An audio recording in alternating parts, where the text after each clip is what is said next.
nupa emusa pathin lobina changkin hanlang Amazing Truth Sabbath School Panel ani ki ma charging to honin tu ni hin simun gupna akilung thei ke tain hi chan ge in puwa pathin lobina changkin hanlang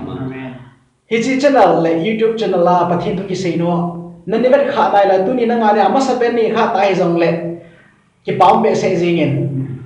hi chia ko na pathin thu kheu lim na ho hi nei nge ya jong le na phat chom bi jing ding hi tu nya hi ka kilem naw le pathin ko ma ka taw naw cha hi jingin he ama sa ta in jalai na tu ni pathin thu kheu lim khom pi de hong to khom chen si penalist ho phun lo na khat ne ki ti na ama sa ta in na bon sa win jalai na nong thei jai win na chung chu aki pa thu khain se ye brother mamboy na dam hina mo ye aki pram le jing na evangelist mi min la na ki pa nam jalai dong hi ka ki pa ki pa mo nge evangelist ka boy la na nong ge ta bang nam le các cái quả đẹp riêng ấy chúng ta bằng amen thế nào evangelist jang boy ni ita bang ham discussion na mu jing dan hi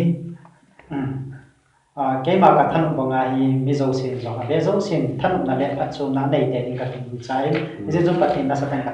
hàng amen lâu bi le jing na hi chi tu sei do na ko na chi pem di ding le pathian ko ma ki han do ki pi do ni po ma chalai mun hi in lo de ki chi ma jing na ya sin ki pam le jing e amma sa dai mi dâu si cha ma sang min hi chi ki le khau hi vet sa na khan ne ki ti win vi ver show hi in chule mun chum chuma ani mo ho zo si hi chi le khabu hi isim be nom jingwa I het be nom jingwa hi le Amazing Truth ATM Sabbath School Panel eno le ministry hi contact ki boarding the e tu hin Sabbath School I pathaina devin evangelist John in ke panataw na chom chai man pilo phante okay wala le si simpa hin sing ko patino pagai tuni palin na ra cha ho na tua ho lim ni ka hiwin nang man nei din bi win lang angai ho le ave ho le ke ho pat chom na ka sei do theina devin nei pan bi win tin min ve pakai so kristan kong taw win e amen ke pam le zinge simun nan lu pe tai ti bin simun gum na he ta in ithu piu chu pathin thu sim dok na hong hi na reading the words adi ilung chin chaw chi ma sa pe ni devin Nehemia bung get chang na chi sim diu hi Nehemia bung get chang na chin sim ka ding hi chi le khabu pathin dan thu le khabu kon hin asim do win thing selen asim do ve ipiki sei na ham ti mi pio cha hil me na hile mi pin jong le ha ki sim do cha he thei ta ve hi cha go na i het do thei ka chi pep ding le Bible interpretation iti pe ni thil tha be point Ezra le ne ma khang lai pe chi ta ma ni chi pe dai te ke the na asai do tu la ahil thim tu ma le pathin su ni ti het ti na chia ko na poi ma na se ki mo na hi ole tu ni simuna ko na i ba do thei chi phem ti tinga le hen phat sot pita simuna ko nen Nehemia Zerubbabel ho chan chin simben tu nya hi nasata le gim gan thei thu pum le do dar na tam ta thu puma Jerusalem kul bang la ho na ne tun do pen su tu hin zo nun ta ne zo ngum su ke in akupi kyal ko na atung do ta ve ati na kupi kyal ko na tun don tai nasata in izakai poi mo zo si zo nom ta ne hi asun zo ngum su ke pha chun agim vel ba nam pi che ho chun na ki to join met ba masanga ni do dal dan ho to chun ai met ba le chinya chi pi ha phun do chu Nehemia bungup chang som lu na sim ting le hi chi wang hi pathin na to a he ti lo bi ma jing na ya sa tu nya jong hi do na lin ta mai ho nong het nai tu wa gal isa ton ton wa pa kaya sun ibel ton ton ting le ikim vel mi ti hon hi chi pa hin pan pathin lo bi na ke nge ti mu thei ai na hi ti chon aung chi in Nehemia hin na sata pat ai na zwa na to ai mu so zo hin ama ki le pha nong hen ta nei Persia gam na Persia gam la ki le ni pang hin phanin Hislai Juda gama governor dingin ama hin aso pipa ta mani gel hanani le hananaya citadel alam kai pu chu governor de ga ha pi tai na governor ding ha pi tai ni che ta ha sunga hi ama te ni ipija hakan ti tinga le akhangui chi dola ni poi ni chu ai na ipija hakan ti ting le pathin ngai sa mi le pathin ging ni hilon je le ta sanu mi zo ani amen na chita bang su tu nya jang yo tinga poi mo ta kha chu hi hi ja ne me na da ha zo na to se ki chei zo lu nga hi Israel cha te dinga ku pi hong che na ba hi ala sa gi na hong ring khong khong dei ta ne ya chi la sa gi na hi zate calendar si mi ya so ha poi mo ta kha chen hi da ne ya che chi hasagi sunga thil hung phabem ho sia ko na hagau hin kwa ko na zil do thei tam ta so tuni sabas school lesson ai abar bani vet na Sunday lesson ani lui ti ben Sunday lesson a hen ani chi ti ben hasagi hin na mi bi ki khom na sim join ve ti ve ama sadain hasagi hi Hebrew te calendar achun Tisril ha ki ti nei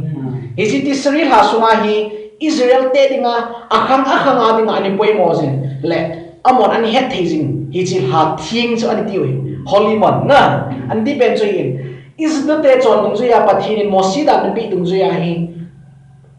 kut kiti hi kut pi sagi ta mun ne hi chi kut pi sagi la apoi mo sat thum hi chi hasagi tisri ha smai ne lung ji na hi chi ha smai ne longen hi chi ya poi mo di sat ne lung ho chi phem pi tinga hi le hi chi hasagi sunga kun in a ho pha chang si phem pi tinga ma sa pe na hi sum kon ku ani na English par day of atonement ki thoi dam ni khu athum na pham bu ko ki di he chi la sagi na ni long hin na he chi phat sunga Israel sa te pathin thu sim no ba pathina ki haina ne ma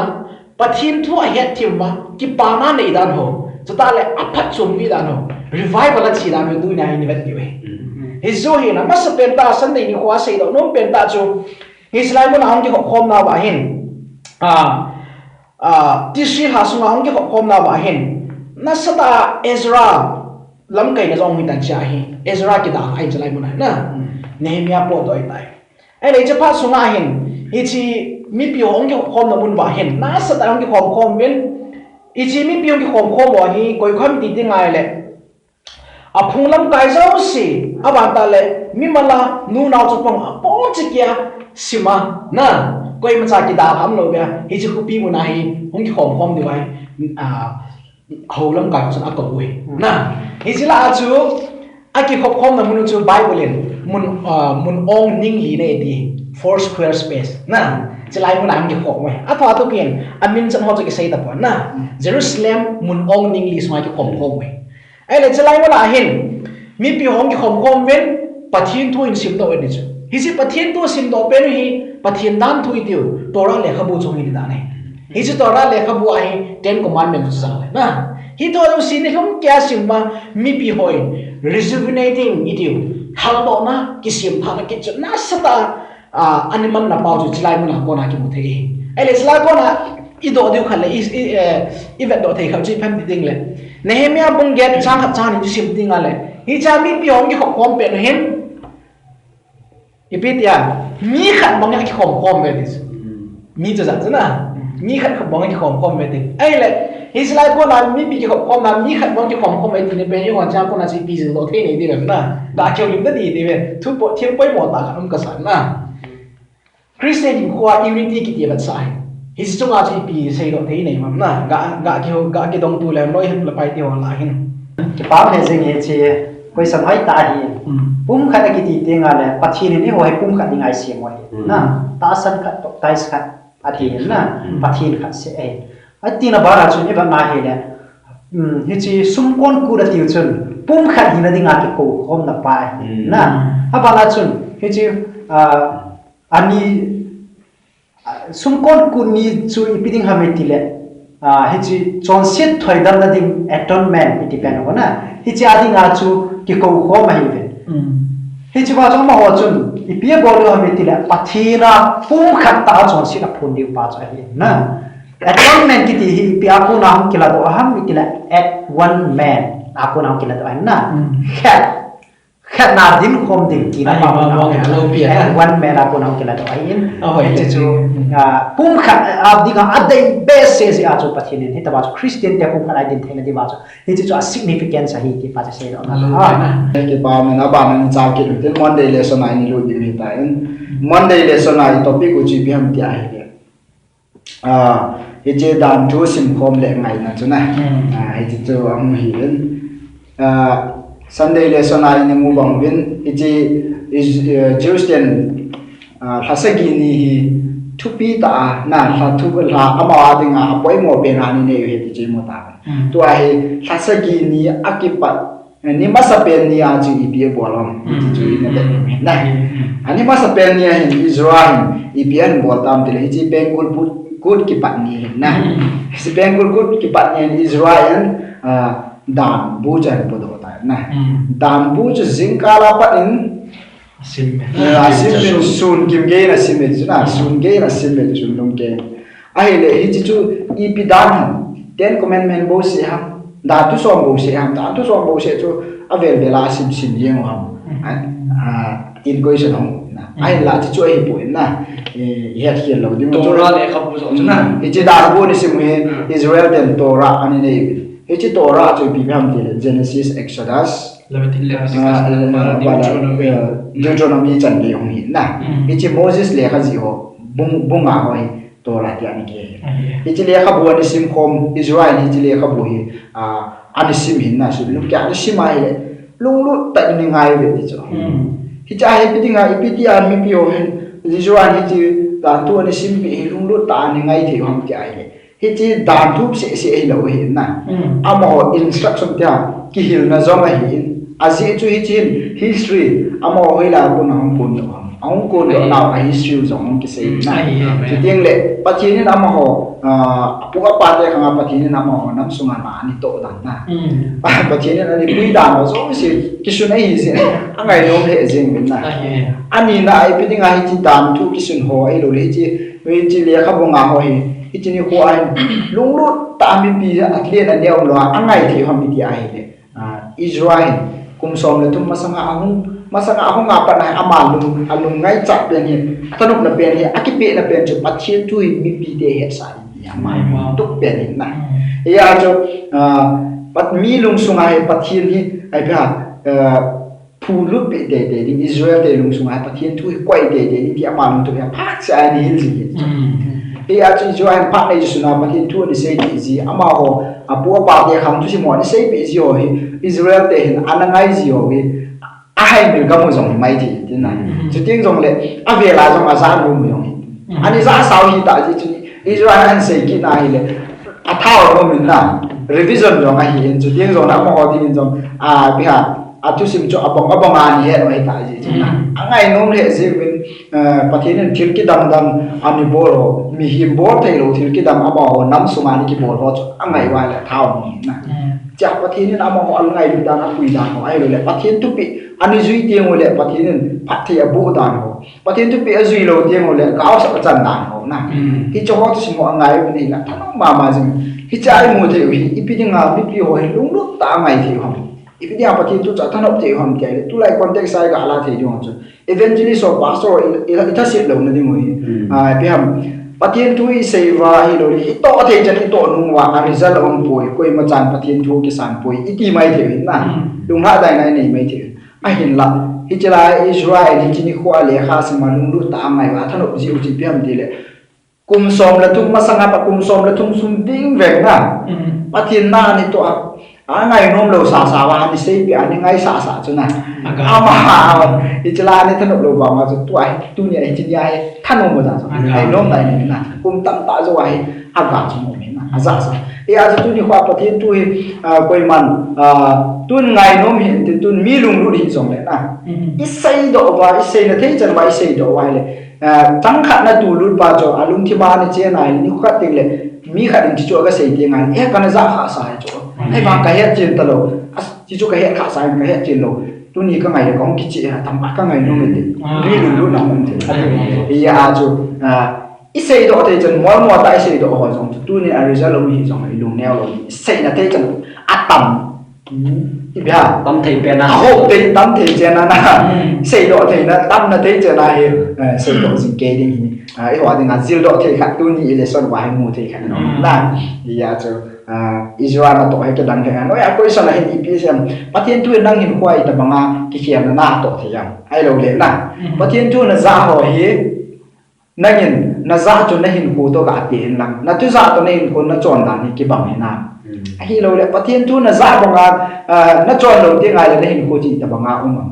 patien tu de na ta sam na het banga na chon lo ting na hin ko chi ta banga a ki hi ta no cho hi nangin jong ko isam ki bo na ki ho ni na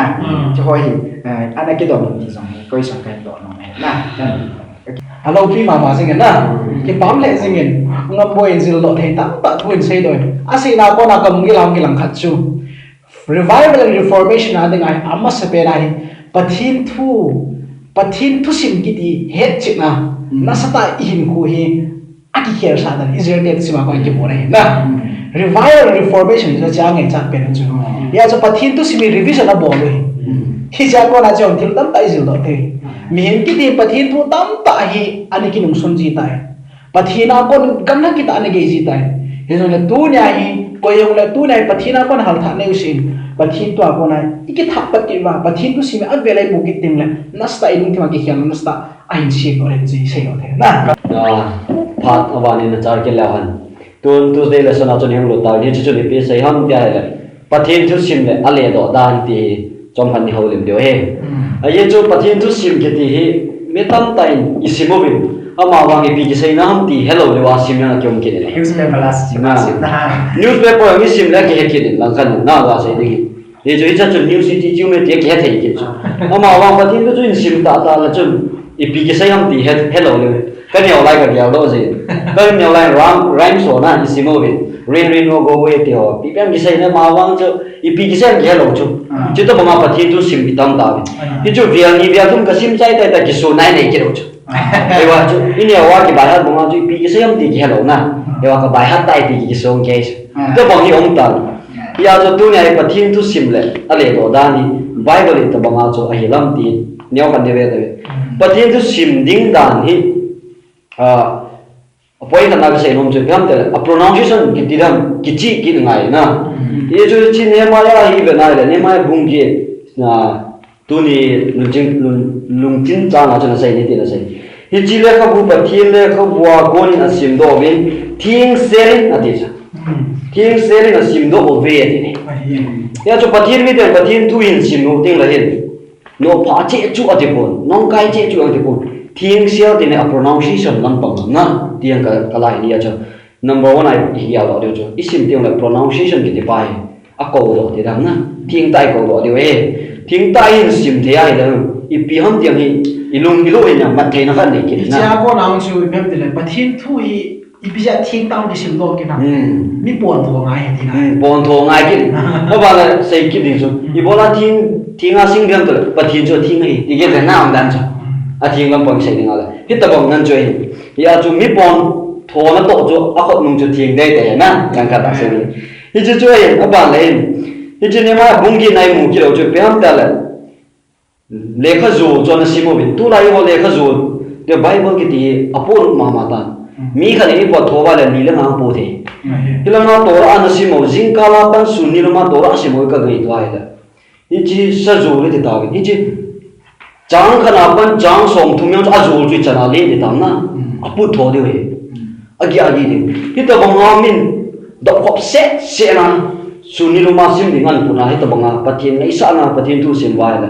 i mon ni chi khot phanga choi kham na ji na choi de hi choi ba lo ji ko chu ma sanga pathin ta san mi ten pathin tu sim lu sim na ringa lung lu na nei da no le tu ni ai ho ni nei da no we ikile chiu ngai ta na ya cho phate ke cha ma sa sa nga bol tho ta sim the hoi lai len mun ning koi ka sim the dai ti chei sei do nong ki ne no ba lai chi lai is na sim ma him group ni o me ti ni chi group ni a chun group khana chun mi som na thum o mi group khana chun mi som na thum ma om ki ne hi chi mi som na thum hoi ni bi bolam ta Israel pathin thu sim ding ai a ki tho pi we ti na ji choi ba ba til ga sei nom ki ne a le do ding lam pang hi mi tam tai ta san ki bang iti zo sei ma son sei ma bang chun ho ki bang ti ta na koi ho bin ki phei jang la ho ki bang kha chun ta san ki bang hi ne la hi chi bang a ta san ki bang kha la hi pastor ni le thumi bible chang kha ni do la hi le do dan kha hi ta pon thum le di pastor thum do la ngei dan di pastor nga na do la ngei dan se ki gu ti a ki mu si ta achu tia le bible le do da ni apoi mo ma mai na ta san ki bang khari yu bai le bible le do da ni khachi ding ai tu nya ko bung mi pi te hon a het lo kharin do kin ka le do dan to hijrai ka loi ka pai ka ta san ki ba pi na le do dan chu ki bang te de ni ama wang tu lai chu hi ta bang chom the ta bon ipiti le hi lo le ipiti bible le di hom ti chom ka ga sei no mi ne so ta te le ka bu chu na hi le hin bung ge chang som ni la guma pan som thum lagi chachuna mobile na vel wa le Philip to Ethiopia na nu ki so ba to sin na mu de wi ha chon ka la to han nai ni chi Ethiopia nu ki so pa Isaiah le kha bu si me ti chuna Isaiah le kha bu si min e chi le kha bu sim lai chun Philip ye hong na sim ju bi hi ne na ma ti chu na ni chu na sim ju bi hi ne na ati lai chun khat ba ai hil chin ding om lo wa le iti ka het ding ham ma ti nei le Philip ye hong an hil chin na जो खबे गासिम खते इची आइजाया ले कबो सिमजु आइजाया बुम सोम ngale thum chang se chang ni choi nei he chun nu ki so ba ne tin chun nu ki so jo na don bonin thim gao chu hi chi hi koi thu do la sai ham atia philip do na choi jo sim hi piam ti het ja philip ke te ba a hin le do pin hin le a hin ta sa ni na ele ita bang ta cho le ham ta le bible le dan jai hung ki lang ni nei pathi ni tu dai asungai hin nam yai simoi azi pa kha dai nei le aiza le khabu nan bung som ni lagi na chang som thum chu ve nai le hilama tham khat khulama tham khat na nati jo sai ki ele bible interpretation bible le do da ni tu nya text khari ve wa ingai dan iseo ko bible le ki ti pune ni chu ngai dan sai nei bo bi ni ya chu na ngai dan na sai ya chu na bible le chu di te te ti na lam pium po ama wang bible le ding da ni chinin ka sai no me ni khanna chun bible to bible interpretation ki bor sa dingo revelation daniel a 2p ti ting le pi sai nam ka ngai dan sai lang til dam da ka sai di chu na ama wang bible ma chin do kina la revelation 17 lang in do kina la chun hi chi 2p chu mi pi en ti chu na ti da bang ai ki chin ta bible le do ding la alang kana chi chu hi la bible to bible interpretation ki bor sa ding chung chang he ta poi ni na ka sai gom chu bible pi ti le do dam ta la theological ta ma chun ka sai la wan photo theologian ti ai bible le ding hi chi chu ni piam ta la photo theologian ki chu photo ka ki chu hi chi photo na focus on mi ba bo focus hai na he chu kema hi chi photo chu lens ne hi chi lens chu a ho ya le na photo chu so hoi di tu la hi tam tan bible si ma bible ni le da no hi lens ki chi lo lens ho yo wa chu isim yo wa chu imu yan ki chi lo ilio ki chi thei lo ya chu photo interpretation hay lo la photo theology ni pi sai de ham ta la hin het thei lam pening da sai la bible ki ti pakai so na sai to ke ma chung chang ki su na he de na aju ta la old testament pan genesis apan malakai chani mi tam tan thulu lui tai tai pe ta la ala krista tu pe du ta ti kha dong mum ki ta ya chu photo theology poi mo ba mai ya chu ga nai la sim ti lin genesis chung chang da sai de hi chu ai chu a chung chang ma chung chang ki su nai la hi chi photo chu krista ro pa lo te te ri ti nai genesis bung kha genesis bung ni ho chang ni ho hi ga se ma la iti krista la de ho ti ngai ke ta chu na sim ti lin pathenin wala sin semin tui piu min nima sanin vain semi ale va chui pi tam na ngai dan se la chun tam ta na se ki ta ni ya chu photo theology le de pakai ke ma chu va ke oh genesis and krista on tai ti mu the na ki to ngai bible le de da ni ba la tui chui pi ton de kam sei ma bon tui chu prophecy a sei da on ki bible pakai so na kam chana sei da on ki ala tui pi o me de tui pi chu kam ke mai hin na tui ke de ke la na ki to ngoi photo theology ki di choi Daniel le khabu ngi ba nai la krista chung chak ngan ki sei nai bible thi mo na sei na chu bible hero ki ti ho zo sin a type of christ krista lim lo pa thu sim ki su nan nan chang choi te ka nai Daniel photo theology bible interpretation ama le ma ki bo na diu khat ba ba Daniel dong khanai pi ki sei am ne la cha chung chang lo na hi chi ne la cha chung chang choi pi an kom pa Daniel ho ye tham na me ne la cha chung chang krista tham na hin to ma sa ben chu ne la cha he na ilo is your photo interpretation have namase abana jo bung ni na ju je le pyam to la mong lim sim tu bung ho di ta sa na tu to tri je ba na ha la chen ne bu kan ma ma ne ne jo bung tu na jo lim sim tu ho di mi ho thun pi ta krista na hin tu pi ki ram ta la chen abana jo ka anga bo khu min na satan pan pa kai so ko ma ka anga bo khu lim sim tu ke ma lim ho in ti na ke choi ya jo hita ba ma hi bible hi ki chi tai sim diu ilio pa le ngei dan sei ta lo diu e jo ngei dan ni se ya hi le ho bung member ho zo si a koi ho win ni jang la hin alung vai ga mo ta he tim thei mo mo ta lo ji a jo khani na sei na chom khani sei la jo a sei yo si ti me ti lo na pa jo i len cho jo ana hoi lo ai bo ni ya cho tu nya cha kuna chen lo the chu ai za le khabu sei dung zui hi lo le Bible sim ding dan ade ding dan hi Bible to Bible bo ki le sa diu chu ki ding le Bible hi le diu ba le photo theology bang sa chu ile ba le Bible nu ni na hung hoi chen tin yet you know hung khang tau di ka ta sanin ave ho yo si le lai ho yo si i bon cha pa tin pa thei bo pe ta han Amen. Ki pam le sing pathian pathai bu pe ki na na. Athu pi ma sing in evangelist me meaning. Israel cha te ho la pathian dan thu sim do le ale to am dana ko na tu la yo context a zelo le dam tain sei na. Alo pi le sing e interpretation apoi mo dan so interpretation of thing al hen angai ho ding am man cha the. Interpretation lo ting la angai ho na man cha the loi. Na. Ya chi man cha the na di ba hil chit na ale do la ki thi ngai ma mai na. Achu ti loi le itu seu chu aki voging me khut me ki beng ki wa ki chai to pe di. Hi chu in lo dia tu nya illustration tam ta bet sana evangelist mi men sei ke pam hen sing na. Pathin phatai bu jing han lang khang do jing han. Sing da ma han tu hin awana Mazal tay kay divin evangelist ka boyin simuna ban kila kita phante ki paumin tunin aba ina chalu tin Tuesday lesson chu hin chai ta ben na aba na Wednesday lesson a hin vet diu chu itiham itia le the people's response to mi pi hon adon na ti chu ahong hitai na he ipi yam iti wa le pi hon pi do ban da le azona lo hanan sei ta ma bangwin pathian thu lo pi ta Israel an sim do ta na he is chu ai sim da ba ko na pi ho hin first point la he de kha chu understanding ai ni ta ben he chen na ai ni ta ben a poi mo he je ni pathian mi ti adinga pathian thu he chen na na ai chu he chen lo wa le azona ai sei eventually ai sei ma ba na ki confuse ki ha ma je na he chen ni poi mo he je ni mi pi hon ki chen da pathian thu ai ni chen ta ben he aba na he jai he chen jo pe he ipiu mam ta le pathian thu in na tong e ti he ki mu the na ama ahong ki a chon sin na ahong ki si ta be ti chon Nehemiah bung ge na chu chang kang sim suai na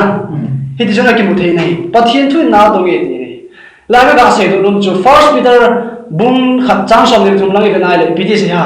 no hi ton so na hi jing pathian thu apa na pieng tha na hi ta be ti chona e won pieng tha na hi revival mi lo na ka pe na hi ta hi pieng tha be dinga hi ngai to si ai na bai le hi chu piang hing jing ton so na hi pathian thu ap ko na pieng tha na hi be ti nai hi chu in vet ki nai le isai bung som li chang ki nai be nai na i pi ti si ha pa cho purin thing na ho purin pathian thu wa ton so a hing jing jing ye ti kin nai ton so na hing jing chu na to ki nai na John bung nga chang som tum le kurang in vet ki nai le pi ti se pa kai sui na hon hi chi pathian thu a hin ton so hin na o me ti na ta san be ti so ye chu na simu be chu na hi chu ke ma chu chang ki sut na hi ya ti ki chu a power pathian thu na to dan chu na ai chu a he chen pa na lu su ba na an to ai chi pa chu ka sei no mai chi ke se lo wa John bung gup chang som gup le ni lang chang som gup le thum lang in vet ki nai le pi ti se ki ta na ko ba thu ka sei chu thu ta hin na he ti chu na pathian thu chu thu ta hin na na tong thein John 17 verse 17 as we ha na thu ta na cha te thu ta su thieng in ti chu pathian tu in conversion power o me na lung kim he the na le chan phar ho he na the ding thil tong thei ta pathian tu ti ta san deu kan o me nei hi ji tu ne hi Nehemiah le Israel mi te ka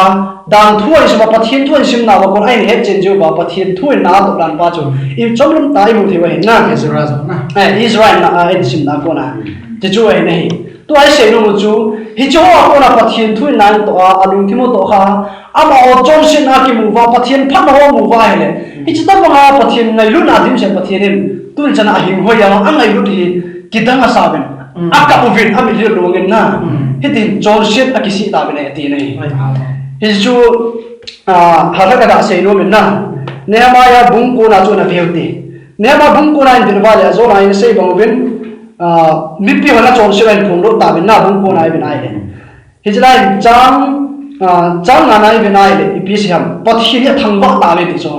pathi lo pi nan pe ta bin thil jong si sim pa chu thang ba ni ha lo pa pathi nei ti ai phung lo ta bin nei chon sin na hi to bang chon sin lu he nai pi mi pi hoin a phun du chu a sequence ai te do he na abana chang ko ma na chang chu de chu kinai pathian thil siam pai ten thang ba kiroven abale chang gu sagi apana hi chang ge chani ve na hi pathian ni hita banga lopi ta hi jeng jong le chon xiao mi mo a hen do jing dan na angai dan pathian ko ma phung do kiroven na hi abale chang gu apana hi sim su kinai chang som le na chana hi mu the kiropi ha ken lai samari da chom chang kan lai na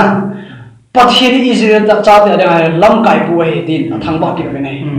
mi ho ge la ne ho na se dan ba is Nehemiah hi lam kai hi Israel lam kai hi Zerubbabel hi lam kai hi na ger ben na hi jo chunga lam kai pa pathian nom na lai ne hi chi ai he do ta ben ai chu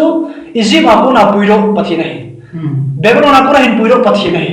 ai khu an khu hin jing tu hin veng tu jing chu pathian hi dan phom do kiroven na pathian mi ti ada pathian ai hi nai phom do chu pathian lung nai nai jing ni nei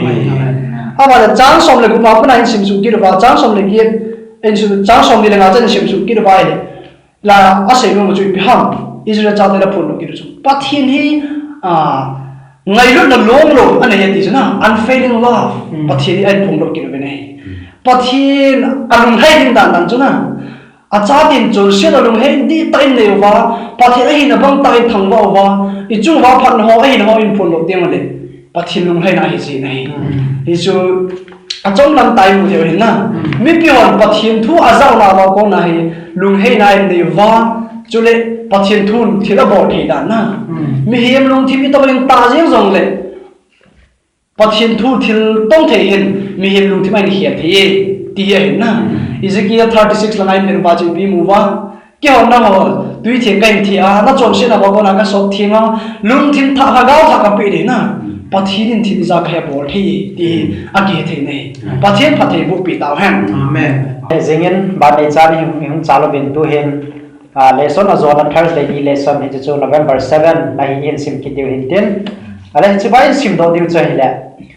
pakaya ki pa hi hat na na pakaya ki pa hat na ki in sim ne than om le zengin na the joy of the Lord aden na ya chu Nehemiah bung ge chang som nei ba nai hi la the joy of the Lord is your strength na atin pakaya ki pahi ka hat nai he tiu te ai ya ding a sang ai pakaya ki pahi ka hat nai na pakaya ki pahi I hat nai ane pakaya ki pa chu ipiding a ni he ma ding a hat nai the ha line don mun na cho han sim ka te na ke he da ni day of atonement ni na ai ba chu day of atonement chu ki thoi dam na ni khu na chon sit ngai chon sit ngai dam ni khu hi chi ni khu hun te le Israel cha te ho bu kim ve la mu ben na hi chi la thim pa ong po na ai ham ta a chon sit ki ngai da mo khu ai ko ki spare na hing ki roi pha kum khat pha le ki roi hi cha pathin a chon sit a san pi a ki pa ta hi khu ma ba na pathin chon sit ngai da na pa wi a het thim ju bai ki pa ta hi khu ma ba sa wa ni ba no ta festival na hu pha na ba man bai ko to ki tu khom ba hi jo ma ba re hai pathin ngai da na chan pau hi the joy of the Lord is my strength na ka ha nai ai jo tha ta pan la ki da pathin hin hu pi pa na ai na pa ma mo pakaya ki pa ki ti hi Jesus Christan hin na nei ho hin ki pa na nei hin a hin kwa gan thein ha sa tam ta to jong le ki pa na thu ku ki ti pa hin na mi hi win ki nei hi sin na jong ki do jong the hi ki pa chu a Christian hin ko ti ta hi ti pa cha na mi khi pu man mi jing zen ti ta pastor Elvis ne la le la si chu na chi hi a hi e pa ta ki pa na chu adan sei be nom nei pa na pakaya ki pa na chu I hat na hi lo le ala sit ting I di bai hat do na chi chu hi di na ne dong zong thei na ke na asi chu even ala missionary te ho jong chu masang la missionary te ho chu in ku te ho ki that na legal fight thei thil tam tam ai wang a chu Krista zala ngai dam zo na nei na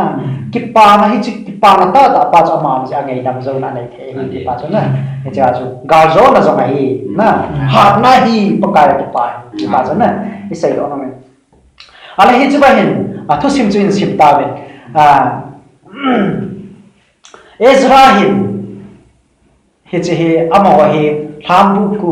ti pa cha na Israel mi te ho hin pha so ta he hambu ku ne na man ta lo hi hambu ku he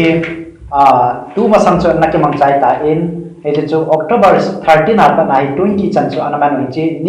ni sagi na ke mangji ni sagi ani ge ni chu ipiti ham amawon sabana pa sabat chan aman ji wai na he chu ani ge ni chu amawon na sata special ta aman ji wai na man form ji wai hi chen ham ku ni iti ke bol ham mi tia he ne amawon alei tu lu ba thing na bo bu asu no ba na square lima he chu ningli de ya he bu asi mo ba hi chi sunga chu bu ho jong ne da no hi chi sunga chu gi o na chu te ta hi chi sunga chu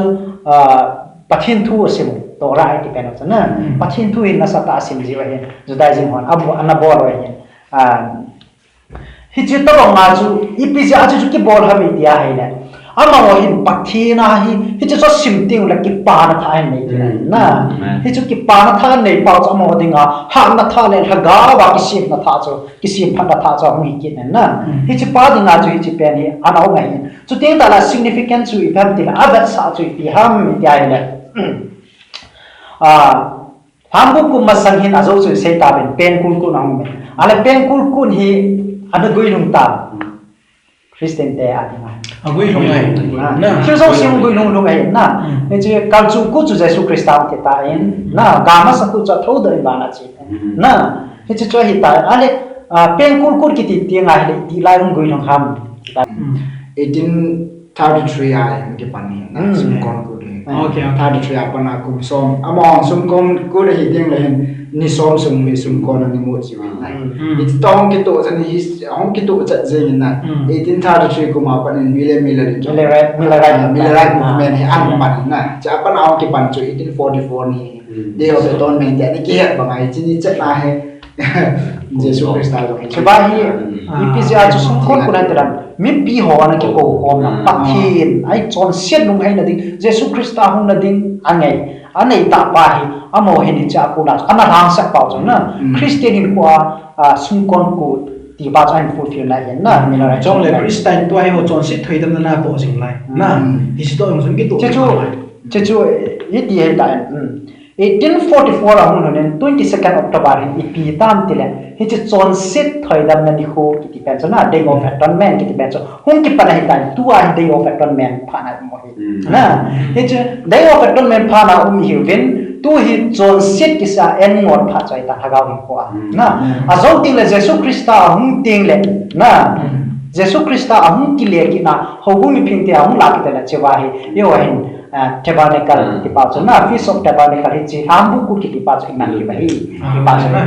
on oi hi chu ki pa na hi ha na hi sa jing the di wa chi ba ko na hi chi ni khu chu lam ka na lam da na in la pau hi il ha so do diu ha tai pan diu Jesus Christ ta hu ku chan ngai pan da diu chu chu ngai se do no tin ki chan chu ta ka ki pa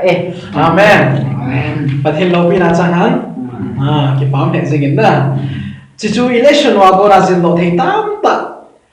khát khát chỉ in xây độ thì ta vẫn là thu pi cái sao mà gì nghe nó thao lung số cái nào mà ai đã xây nó nên nhìn rằng contribution nhớ chắc cái xây bề nó mẹ thì nếu dùng bài này cả bộ là thì nó không khá tài thì vẫn là The joy of the Lord is my strength at the end. Kalau timan til tak behar orang kilang kini. Ngam nacu mai mi rung hai rung dengan lagi cana naik kuai. Dia na. Kain kuai rung hai rung mi dim serum dia. Kain la patien kacuma rung hai jo rung hai thia patien rung hai thai mi kai ai ni. Hisu ke yading ai kipana sam kai ni. Na mi he mi ilin la dim serum dia. Kain la pathin ngai lu hi na ba chu iki he ju ba pathin ki pa na chu ke ya ding ha na hi na